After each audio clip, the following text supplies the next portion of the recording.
নমস্কার বন্ধুরা, আজকে আবার একটা নতুন রেসিপি নিয়ে এসেছি। থানকুনির ঝোল। এই যে উপকরণ: থানকুনি, আলু, এই যে রাঁধুনি মশলা, এই যে দিলাম তেলের উপরে তেল। আপনারা যে কোনো তেল দিয়ে খেতে পারেন, আমি সাদা তেল খাচ্ছি। এই যে আলু দিলাম,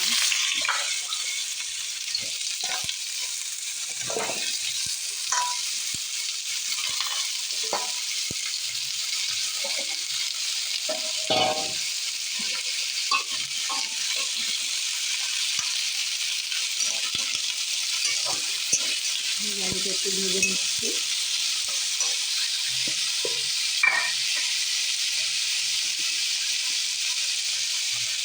হলুদ,